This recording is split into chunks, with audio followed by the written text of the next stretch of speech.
Welcome back to the Balancing Healthy podcast, guys. Before we get straight into today's episode, I have a question for you. How is the audio on this? Because for the first couple of episodes this season, I did use my other little Rode mics, but I thought they were sounding better, but then I went back to my bigger one last week, and now I think that sounds better. I'm actually not joking you that right before I started filming, I was flicking between episodes back and forth and really listening to them both. I was looking at the reels I posted. I'm trying to get the gauge for which one sounds better. I'm this one kind of sounds like I'm in more of an open space, but I'm is that too echoey? I don't know. I actually can't use my head at the same time because it's too loud. So if you guys like this way, I'm just going to suffer. I'm just going to have my blanket on my lap and then I'm just going to be cold. But let me know. I think especially if you're driving when you listen to podcasts, because there's nothing I hate more then when I'm driving along and maybe you have two people having a convo on the podcast, whatever it is, but when the mic goes close and then far away and then close and it's loud and then quiet and loud and I'm this is so annoying. I'm just trying to listen and it's I have to keep changing the volume because it's either too loud or too soft. It's very annoying. So please let me know if you prefer this quality of audio over the 2 episodes ago, because that would be very helpful for me. But today, I'm going to talk all about scale weight, why it fluctuates, why you can't really trust it, why your inner critic is derailing your health journey. And yes, you have one. It's that little perfectionist inside you that's you feel like you've got it under control, but she does come out at times. And I am so guilty for this, hand on heart, she is me. But I just want to talk to how we can just be more aware of it and how we can kind of navigate it moving forward, essentially. So today's topic kind of came up because I feel the theme of this week with myself and with my clients is scale weight, and it did start with myself. I posted my week 3 deficit recap on Sunday, and I was saying how every time I post my recap, I post what I've lost for the week on the scales and then the total so far. And I was saying how it feels like my scales are off. I have been doing this for so long, weighing myself for so long. I've been through many different phases, deficit, maintenance, building, all of that. And I really, really know my body to the point of every time I was stepping on my scales, I was I feel at a certain weight range and then it would be 2 kilos higher. And I was okay, I let it go for a few days. And then I just thought, this feels it just feels wrong. It doesn't feel it's reflecting how I feel on the inside, which the scales don't always reflect that. That's one thing. But B, I was just something's off. And I literally weigh, I moved the scales to 6 different points in my house. And I was getting a different number every time. And I was that's really annoying because we have floorboards for the entire house, even in the bathroom, everywhere. So I was just maybe it's the floorboards, it's uneven. What will I do? So then I was I'm going to go try them on the rug. And it was literally 20 kilos less. So I was okay, that's definitely not correct. So I thought I'm going to put some new scales. I'm going to put some new batteries in and then just kind of see how it goes. And then literally the next day I weighed myself. I did 3 times, in a few different spots, and it was all the same. So I was the scales were just not having a good time. And it was even a bit lower than what I was feeling. But it's been a few days. It's been very consistent. So I'm really, really, really happy with that. But now it looks like I've literally lost 2 kilos in 2 days when I haven't actually done so. And it's got me thinking about fluctuations. And like I said as well, I've had this conversation with a lot of my clients this week, and I'm going to draw on their experiences, not them in particular, I'm not going to name names, but I'm going to draw on those experiences, how I've kind of talked them through it and kind of what to look at, because there's so many reasons the scales can fluctuate. And I just think that when we are being that inner critic, that perfectionist gal, we can really focus on every single little detail. So what the scale says that day, and then it turns into, okay, maybe I should have less carbs today. It might turn into, I want to skip a meal today. It might turn into, maybe I need to do more cardio to burn it off, when the reality is you don't need to do those things, because what the scale says one day does not define you. So I'm going to go straight into it. The first, I've got quite a few points of why the scales will fluctuate. I'm going to go through them and then I will relate them to certain clients and how I've helped them and all the things. So I think this will be a really good episode. I have a feeling it's going to go for a little while. It's already been about 5 minutes. So I'm going to try and keep it really nice and quick. One other side note, actually, I had a client drop a 10-kilo weight plate on my foot this morning, and I wasn't wearing shoes at that point, and like the edge of it has gone straight into the top of my foot, like where where you would tie shoelaces. And so like I just flexed my foot and I was like, oh, I could feel it. Like she'll be good, she'll be literally fine. But I was just, if I just randomly, I'm like, oh, maybe it's just my foot having a moment. So anyway, let's get into it. So the first one is looking at, like, say the scales have gone up, right? So this is pretty much all the reasons the scales can go up, but it can be why they go down. But a lot of it is why they might have gone up when you're doing your deficit, you're sticking to everything, like when everything feels like it's going right and the scales are telling you it's not. So first one to look at is, did you have a higher carb / higher sodium day the day before? Because when we have more carbs and more sodium, it creates a lot of water retention. So your body is trying to hold on to water. Carbs themselves actually hold water, help store water in the muscle. So that can then look like you have quote unquote put on weight, but you actually haven't put on any fat. And I know there's a lot of, I have personally seen a lot of like reels and stuff that, you know, people make of like, you didn't gain 1 kilo of fat overnight. And it shows like you would need to eat like 7,000 calories in a day or whatever it is to put on this kilo overnight. And like literally think about it like that. Like you might have eaten over a little bit yesterday. Maybe, you know, you are in a deficit. Maybe you still only ate 200 or 300 calories over. You're still in a deficit because your deficit is usually at least like 500, not at least, but usually around 500 calories less than your maintenance. So you'd still be in that deficit. And when you look at it across the week, if every other day was perfect, you would still be in a deficit across the week. And I'm going to go into weekly averages in a second, but that's not my top point. So first one is a higher carb / sodium day. Again, I had a client last week and she messaged me and she goes, oh my God, the scales have like literally gone up to like 89.7. And it was like a 700 gram jump. It was something that was quite big. And she's in a deficit at the moment. And I said, you literally had nachos yesterday. I said, you literally went out to lunch and had nachos yesterday. Nachos is a higher sodium carb fat meal. Like it's very heavy. You're going to be holding water. I said, trust me when I say, just stick to the plan, stick to what we're doing, and the weight will come back down. And literally it came back down.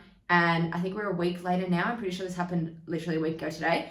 And the scales are back down and they've actually dropped a bit more because she was sticking to the plan and deficit. So that is that first thing. The next point I'm going to go into is how much sleep did you get and how stressed are you? Because again, these things are your body is wanting to hold on to as much as it can. So if you're not getting enough sleep, if you're feeling really stressed, your body is like, okay, like I need to hold on to everything. It's just like when you go into a deficit as well. It's like your body's form of survival mode. It's like, please don't hurt me. Please feed me, please look after me. So when you go into a really, like when I talk about 1200 calorie diets, like you're literally putting your body under so much stress that it's just going to hold on to everything that it can. And you might feel really puffy and gross. Same thing if you haven't slept properly. It's the same thing if you're feeling really, really stressed about things. Like it's that same thing. Again, I had another client literally having a conversation today and her weight has been like, I think it was sitting around like 88 or a little bit under. And it had been actually 87 to 88 and it had been for a few months, like 2 months or something. And then she has just, you know, she's had a lot of shit going on in her life, a lot of stress, a lot of things happening. And then she's currently not well, but she had a massive drop yesterday on her scales. It was like 2 kilos or something, right? And again, this is not from like one day to the next. This was over like a couple of weeks or whatever it was. Like it wasn't like a full-on 2 kilo drop overnight. But the point is like a massive drop. She's like 85.5 now, but she actually had a 12-hour sleep before she did that. She literally like knocked herself out from like 5 p.m. to 5 a.m. and like she literally let her body rest, let it recover, let it have its time. And it's just like, thank you. Now I'm not trying to hold on to everything now. So that's always a really, really, really good example. I did have another point. I'm looking at my notes at the side and I'm like, the sleep and the stress are together. And as I was talking, I had another point come up, but I actually can't think of what it was right now. So we might come back to that.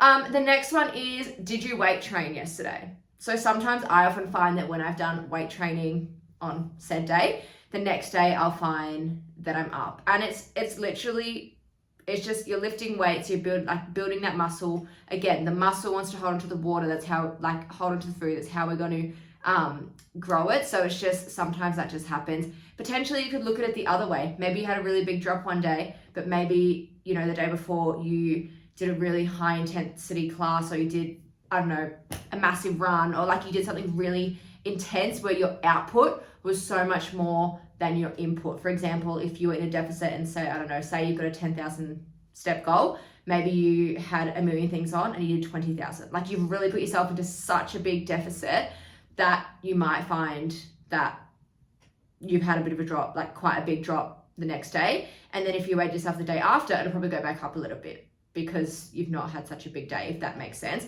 I did think of the sleep thing as well. Of course I moved to the next one, and then I was like, oh, I know what it is. So another thing, just to side note off sleep as well, if you aren't sleeping, like you have a shit sleep or you're not sleeping properly, your hunger hormone can actually be like shooting up. Like, your hormones aren't as balanced out, and it can shoot up, and then you might find you're actually really starving that next day as well. And then you might eat a little bit more, and then it feeds into like the next day when you weigh yourself as well. So just something to keep in mind too when you are weighing yourself. Maybe you had a little bit more. Like my Wednesdays, I work early. I work early for work. I wake up early for work, and because I work the night before, it's generally like a shorter sleep for me. And being up that early, and I have to eat something before I work because I'm a personal trainer, I run classes, like I'm quite active. So by eating something at like 5:30 in the morning, which is earlier than I usually would, and then being up that whole day and then not having much sleep the night before, I often find that I'm starving on Wednesday. So I actually do allow myself. I'm very smart. So I'm in a deficit at the moment. And I'm very smart about how I do my meals and stuff. But for example, I was just literally fucking starving just then. So I just went and had an apple before sitting down to record this. And I'm like, it's a fucking apple. Like, it's a piece of fruit. And it's still not putting me over my deficit. Like, it's literally fine. But I am trying to calorie cycle because I'm going for various meals out on the weekend. However, Wednesdays, I'm usually pretty fucking starving, and it happens every Wednesday, and I know it. So I just accept it and I let it be what it is. And I accept the scales might be up a little bit the next day, but they also might be down a little bit the next day because I have a better sleep. So it's really like there's a lot of factors at play, as you can see. But I'm going to move on from that side of things. The next bit, and again, this is for my girlies. I don't know if any males listen to this podcast. I don't think they do. But for my girlies, where are you at in your menstrual cycle? Because this is a fucking huge one, and it can be for so many reasons. And I'm going to talk to like the typical way that your weight might fluctuate.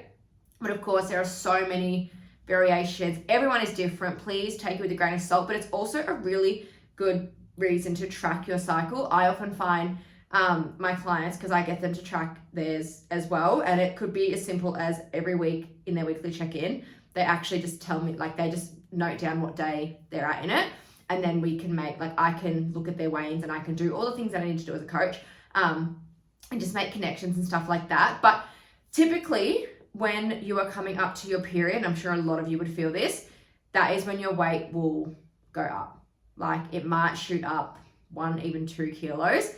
And that is a typical time when it will go up. And then you'll find that, you know, a week after, or when you're ovulating or whatever it is, it'll like really drop back down. Like, you're like, yes, I'm feeling lean, I'm ovulating. Like, you feel on top of the fucking world, and the weight will drop down and you're like, fuck yeah, I feel amazing. And then when the period comes again, it might shoot back up. And that is just how like typically most people work. And I'll get to that in a second of why that can be the case. But firstly, there is also exceptions to the rule. I sometimes, when I ovulate, my weight shoots up. Don't know why, couldn't tell you. Sometimes it shoots up, and then when I get my period, it comes back down. And I'm like, it's interesting. Most times I think it's like that, although this time I am just past ovulation, past my fertile window, and my weight it's at the lowest. But I'm in a deficit at the moment. So it's like it's currently at the lowest in this deficit so far. So a million reasons as to that. But typically, the weight increasing around your period can be a number of reasons. First one, it's a simple hormone change. It's literally your body is doing all the things, your hormones are changing. It's just all the things are happening. And that can be why your body is holding on to water retention. That is one thing. Another one as well is when we're, coming up into our bleed, our digestive system can not be as great. And this happens for me, and it happens for a lot of my clients as well. Those couple of days beforehand, she's not good. She's not going regularly, and she's trying. She goes to the bathroom and she's trying, but she's not going regularly. So the body is holding on to all of that. And then and I'll talk from my experience mostly. Those couple of days, I'd say like 3 to 5 days before I start bleeding, my digestion is not happening. Like, I'm trying, but it's not happening. And honestly, you feel a bit shit. But again, by tracking my cycle, I know. I'm like, okay, my period's due in a couple of days. This is how I feel. Like, and I just accept it and just don't really move on. Like, sometimes I might be like, this sucks, but it is what it is, and it means my body's doing its thing. But then when I start bleeding and when I get my period, it all comes out. And that could be TMI. And I don't care. But I could go like 2-3 times a day, and it's all coming back out, and like my body is happy. And that's just how my body works. And again, this is why I said it's so important to track your cycle. I actually love tracking. Actually, I don't track it anymore because my digestion is I'm really regular, and you should be going at least once a day because that is healthy. But I mean, when I used to go once a week, and that was when I was like, okay, this is a joke. I need to do something about this. And that is when I started tracking my my number twos, literally like in the notes app on my phone. I'd always log like how many times a day when I did it, and like until I got into a really good rhythm, and then I stopped, and like I'm good now, like we're solid. But yeah, that was just a bit of a that was meant to be more period chat. Oh my god, chat. Meant to be more of a period chat, but it turned into a bit of digestion. But it does lead me into as well, do you feel bloated when you're bleeding? Do you feel bloated when you've got your period? Like, genuinely think about it. And then if the scale's up, it's like, well, yeah, your body is holding onto more water. Like I said, the hormone changes. If you're not digesting properly, it can be that too. And another thing as well is if you're someone that experiences cramps and you're not really digesting properly, that can be the reason for your cramps. Like your, what's it called? Oh my God. What's it called? Intestines? Like your organs are pushing on each other, and it's pushing onto your uterus. And that is literally could be part of the reason for your cramps. It could be that. And a lot of people tend to, when they get bloaty, they get crampy, they stop drinking water. But you need to do the opposite. You need to keep drinking it. You need to flush it out. If anything, and I am not a no carb girl. Like, I fucking love carbs. Like, give me all the carbs. If anything though, you find you really struggle with water retention, bloating, anything like that, I would just suggest lowering the carbs a little bit. Don't cut them out, God no, but lower them a little bit and have some more fats, because fats are almost also really good for hormone production as well. So it's actually going to help you through that menstrual cycle and through the bleed. It's actually going to make you feel a little bit better. So anyway, that's my chat on menstrual cycle. I'm really struggling to talk today. I have been yapping. It is currently 4:39. I've been yapping all morning. Like I said, I've been up. Did I say? I worked this morning, so I've been up really early, been yapping since 6 a.m. and here we are. But luckily, looking at my notes, I am nearly there. I've been racing through this. So there were all kind of my main points with reasons why the scale can fluctuate. So we had, maybe you've had a higher carb or higher sodium day the day before. Maybe you didn't have enough sleep. Maybe you're feeling really stressed. Your body wants to hold on to everything. Maybe you did weight training the day before. Maybe you went the opposite direction. You did some cardio, some HIIT. You did some, a lot of extra movement. And so maybe it's dropped a lot. Looking at where you're at in your cycle, looking at your digestion. There's so many things we can look at. And this is the reason why I love a weekly average. So I do this with my own weigh-ins as well, especially in a deficit, because again, I could look at, and if you think about it, so I do my recaps on a Sunday. So for me, my week is Monday to Sunday, but generally on the weekend, you're going out for dinner or a brunch or whatever you're doing. If you're not hitting everything to that perfect T and you are going out for meals, whilst yes, you can make it work, you can make it fit into your deficit, you can make it whatever you need to do, there will still be more calories in there than you're going to account for. It's someone else cooking for you. They're using lots of, oils and flavors and all the things. So there's still more, and the portions are bigger. It's a whole thing, you're having your coffee with your bacon, your eggs, your sourdough, whatever it is. So I've kind of lost where I was going with that. Oh yeah. So when you're doing that, obviously your weigh-ins are going to be a little bit higher because you're eating what someone else, like you don't know everything that's gone into your food the day before. So I really like to do a weekly average because that way, say in my 7 days, I eat 1 or 2 meals out. I generally have at least 2 meals out. So when I'm in my deficit, this is really, really, really good for me. I have 2 meals out. I weigh myself every day and then I look at my weekly average. I actually track my weight in my Fitbit app and it actually tells me, like it automatically calculates the weekly average. If yours doesn't, literally just add up all 7 weigh-ins and then divide it by 7. There's your weekly average. So I love that because it tells such a better picture than like the scale shot up this day or it came down this day. Like instead of those random weigh-ins and you're like, you don't have as much data as to why it might have done that. So weekly averages are so beneficial. And again, I'm going to talk to a client story here. So a client I was talking to the other day, she literally in her check-in, she said, I feel like I had too much beer, too much chocolate. I feel like I'm not doing good enough for someone in a deficit. And she's been in a deficit for 3 weeks so far. And I went and looked into my Fitness Pal. She logged everything. Like I have never seen her like look so adherent with my Fitness Pal, her food journal. Like I could see everything that she ate and drank for the entire 7 days. She literally only had like 1 beer like 2 days that week, and had like only a couple of like Freddos. Like it was nothing even big.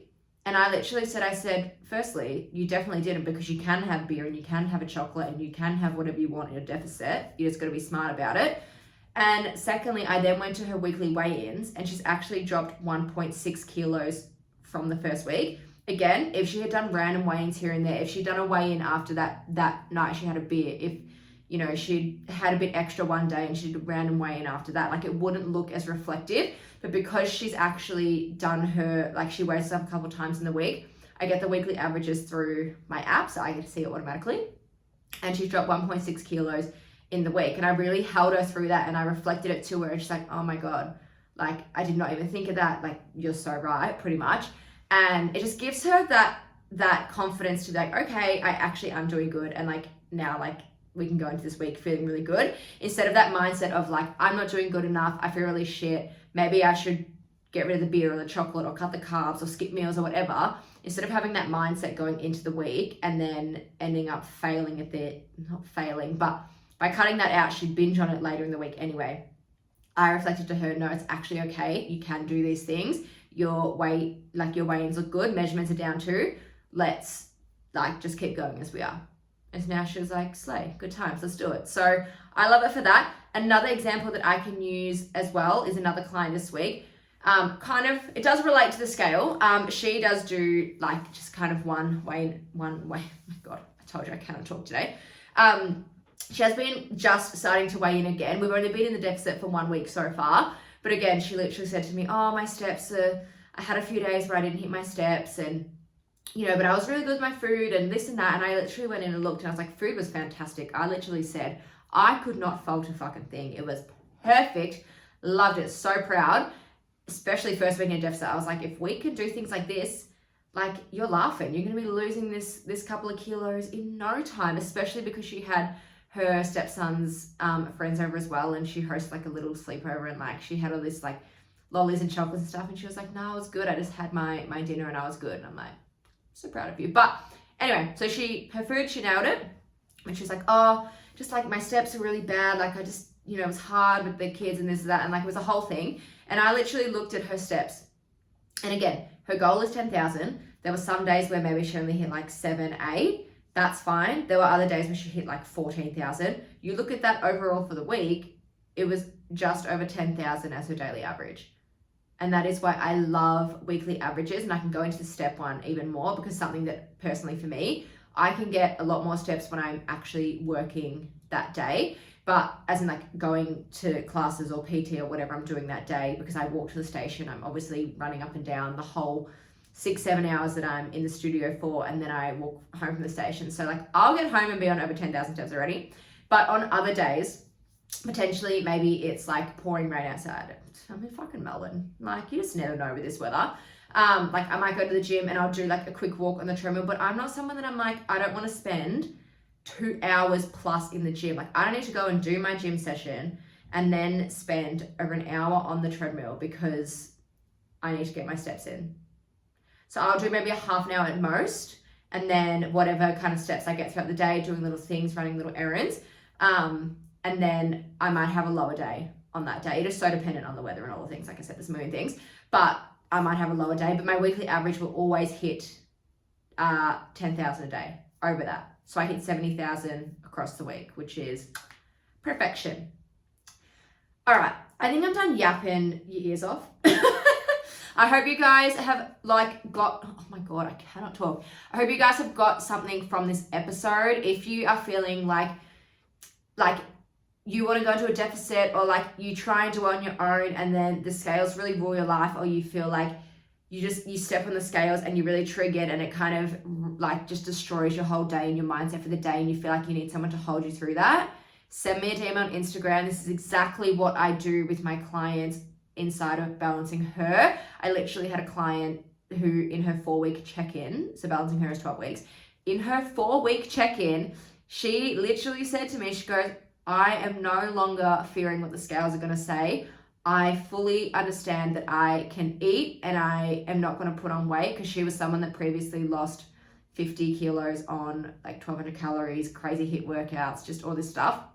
In the first 4 weeks, she has healed her relationship with the scale, with food, and with training. Because again, classic, like feel like you need to be overtraining to lose weight, and you really, really, really don't. So if this is something that you feel like you need help with, you need some guidance, some structure, I got you. Send me a DM on Instagram. I'll leave my, my Instagram link down below, or it's at Coach by Says. Then you can come and chat to me just if you have any questions or anything like that.